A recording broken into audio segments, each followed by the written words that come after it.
Many people become their sickness. They carry on the personality of their sickness. So their sickness takes control of their life, whether that sickness be some kind of medical sickness or, most importantly, emotional sickness. So a depressed person becomes so depressed, so down, that depression begins to dictate to them how to feel, what to do, how to do it. And that person that is inflicted by that listens to depression. Because myself, I'm one of those examples. Let me give you a little quick story. I was sitting in my flat and I was just minding my own business, and I got a knock on the door, and I opened the door, and there's depression.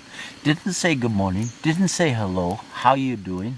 It just came in, and it went all through my flat, told me what to do, when to do it, how to do it, and it did whatever it wanted, and I let it.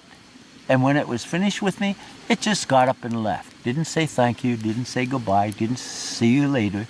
It just left. A few weeks later went by, and another knock on the door. I open it, and there's depression.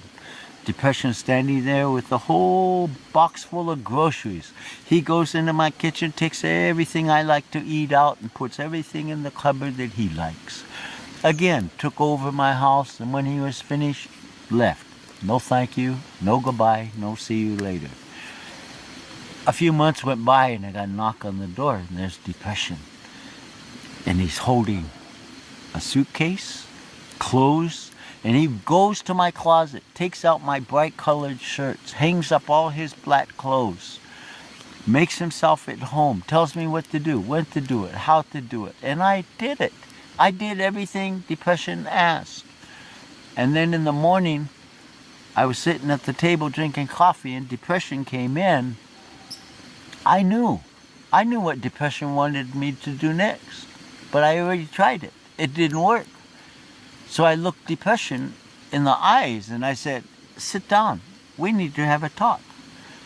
And depression came and sat down. And I said, listen, you're welcome to come here anytime you want. Anytime you want to come, you're welcome. But when you do, you have to follow my rules. And with that, depression stood up, looked at me, and said, I respect you. I asked depression, why do you respect me? And depression's answer, you stood up to me. And I looked at depression, and I said, I respect you too, because I know how much power you have. And with that, depression stood up, told me I am leaving, and he left. A few weeks later, got a knock on the door. Depression standing there, looked at me. Can I come in? And I said, sure, come on in. We sat down, we had a good cup of coffee. He helped me write a couple good songs on my guitar. I looked at my watch and I said, it's time for you to go.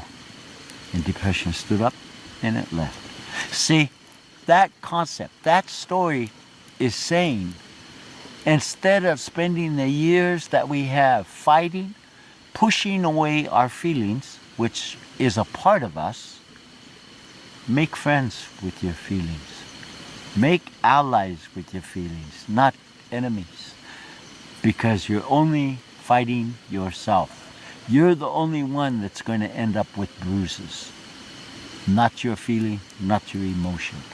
That is a traditional concept, utilizing words, if you will, to fit into something that we deal with every day.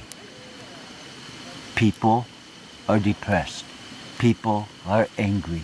People are frustrated. People are jealous. People have hatred, rage. Those are feelings and those are emotions.